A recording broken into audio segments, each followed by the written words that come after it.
Yang pertama bagian A yaitu larutan asam, basa, dan campuran. Pada pembahasan sebelumnya sudah jelaskan bahwa contoh campuran homogen adalah larutan. Larutan seperti cuka, sirup, penghilang noda, sabun cuci, sabun mandi, soda kue, dan garam dapur merupakan contoh larutan asam, larutan basah, atau garam yang banyak dijumpai setiap hari. Yang pertama itu asam. Tentu kamu telah mengenal larutan asam dalam kehidupan sehari-hari. Asam banyak ditemukan dalam buah-buahan dan sayuran. Contoh jeruk, lemon, dan tomat. Berikut ciri-ciri atau tanda dari larutan asam. Yang pertama, bagian A, rasanya asam, tidak boleh dicoba kecuali dalam makanan. Yang kedua, bagian B, dapat menimbulkan korosi. Yang ketiga, bagian C, mengubah kertas lakmus biru menjadi merah. Selain banyak dimanfaatkan dalam kehidupan sehari-hari, larutan asam dapat menimbulkan dampak negatif bagi lingkungan. Contohnya, terjadinya hujan asam.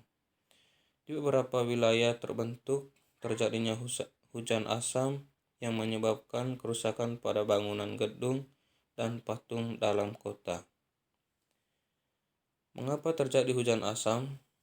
Bila terdapat kadar gas belerang dioksida atau dilambangkan SO2 dan nitrogen oksida atau dilambangkan NO di atmosfer sangat tinggi, maka gas ini akan bereaksi dengan air di atmosfer dan membentuk asam sulfat, asam nitrat, dan senyawa asam lainnya. Yang kedua, basa. Basa merupakan larutan yang banyak dijumpai dalam kehidupan sehari-hari. Contoh, benda yang mengandung basa ialah sabun mandi, sabun cuci, sampo, pasta gigi, obat mag, dan pupuk. Dalam penggunaan sehari-hari, umumnya basa dicampur dengan zat lain. Bagaimana cara kita mengidentifikasi larutan basa? Berikut adalah sifat-sifat basa. Yang pertama, mempunyai rasa agak pahit, tidak boleh dicoba. Yang kedua, terasa licin di kulit. Yang ketiga, mengubah kertas lakmus merah menjadi biru.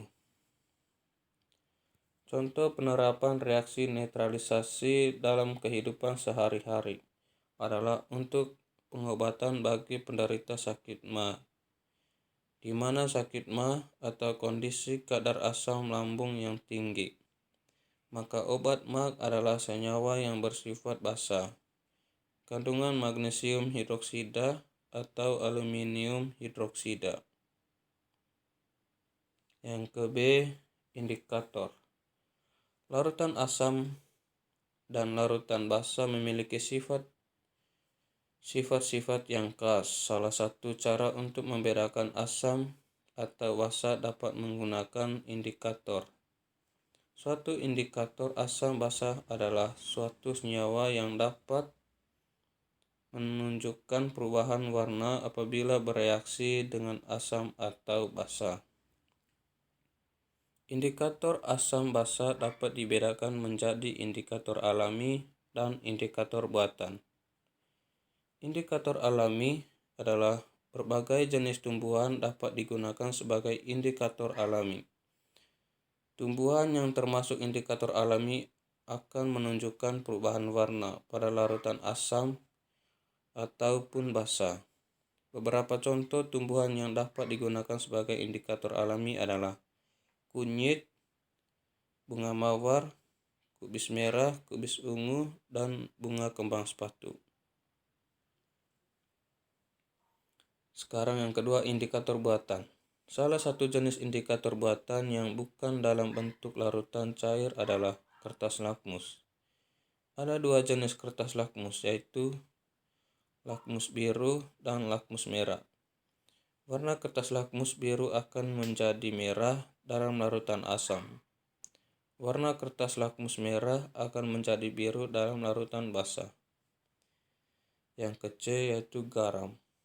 Jenis senyawa garam yang paling dikenal adalah garam dapur atau nama senyawa kimianya natrium klorida atau dilambangkan NaCl.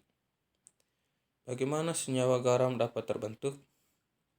Salah satu reaksi yang dapat membentuk garam adalah reaksi asam dan basa atau reaksi netralisasi.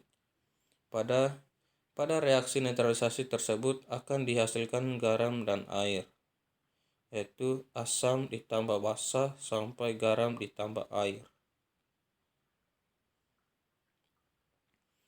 Garam secara luas digunakan dalam kehidupan sehari-hari, antara lain untuk industri pupuk, obat-obatan, pengelola makanan, dan bahan pengawet.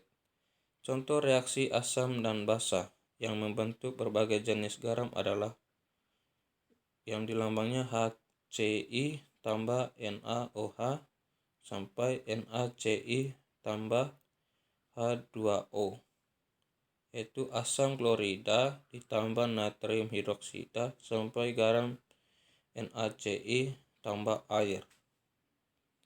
Yang kedua, campuran heterogen. Apakah kamu dapat membedakan campuran pasir dalam air pada kegiatan tersebut? Berbeda dengan larutan gula pada campuran pasir dan air. Tentu kamu dapat membedakan antara pasir dan air. Campuran pasir dan air merupakan salah satu contoh dari campuran heterogen. Apakah kamu sudah memahami dengan jelas mengenai perbedaan unsur, senyawa, dan campuran? Untuk lebih memahaminya, perhatikan tabel 3.7 berikut. Pada tabel 3.7, perbedaan sifat unsur, senyawa, dan campuran. Yaitu perbedaan unsur, senyawa, dan campuran. Yang pertama, unsur. Unsur memiliki 3 bagian, yaitu zat tunggal, yang pertama zat tunggal, yang kedua tidak dapat diurai, yang ketiga terdiri dari satu jenis atom. Yang kedua yaitu senyawa. Senyawa memiliki 4 bagian.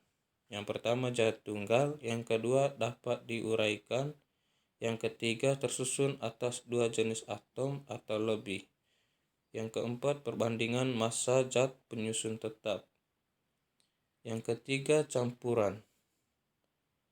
Campuran memiliki 4 bagian, yaitu campuran, yang kedua dapat diurai, yang ketiga tersusun atas 2 jenis, yang ketiga tadi tersusun atas 2 jenis atom atau molekul atau lebih. Yang keempat perbandingan massa zat penyusun tidak tetap.